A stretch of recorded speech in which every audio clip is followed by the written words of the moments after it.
Magandang umaga, narito ang update ukol sa magiging lagay ng ating panahon.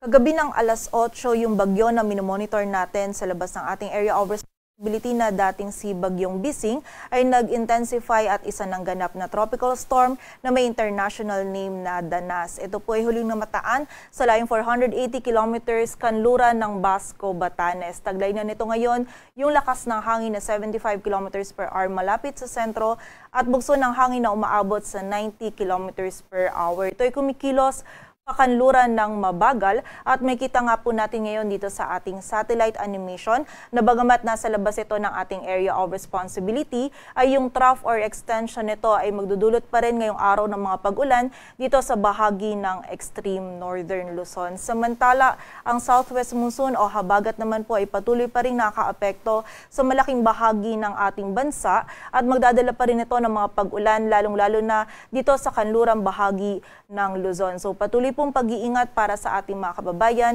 sa banta pa rin ng mga pagbaha at pagguho ng lupa. Samantala, bukod po dito kay Bagyong Bising ay wala na tayong minomonitor na iba pang bagyo or low pressure area na maaaring makaapekto dito sa ating bansa.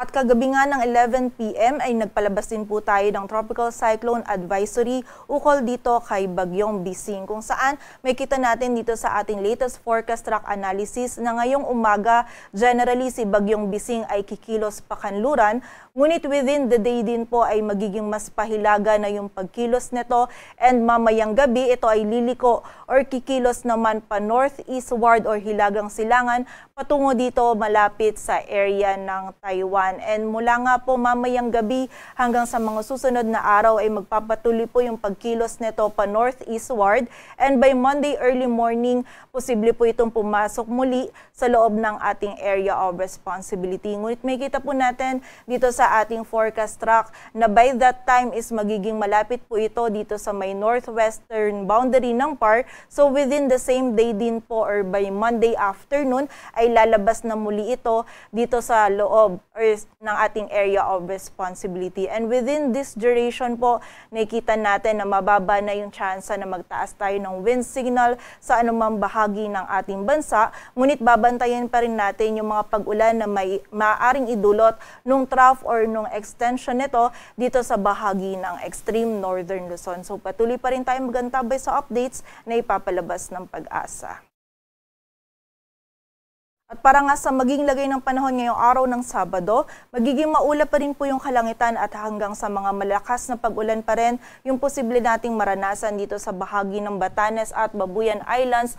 Dulot po ito ng trough ni Bagyong Bising. And sa area ng Batanes, posible pa rin tayo makaranas ng 50 to 100 millimeters of rainfall during the 24-hour duration. Kaya muli po, pag-iingat pa rin para sa ating mga kababayan dyan sa banta ng mga pagbaha at pagguho ng lupa. Samantala, dito naman sa area ng Metro Manila, maging sa Ilocos Region, Cordillera Administrative Region, sa nalalabing bahagi pa po ng Cagayan Valley, maging sa bahagi din ng Central Luzon, Calabarzon at Mimaropa, magiging maulap din po yung ating kalangitan at pagsapit ng hapon at gabi ay mas tumataas din po yung tsansa ng mga pag-ulan, pagkilat at pagkulog dulot naman ng southwest monsoon o habagat. Kaya kapag tayo ay lalabas, huwag pa rin po natin kalilimutan yung mga pananggalang natin dito sa mga pag-ulan na ito. Samantala, dito naman sa area ng Bicol Region, may tsansa din tayo ng mga biglaang pag-ulan, pagkilat at pagkulog dulot pa rin po ito ng habagat.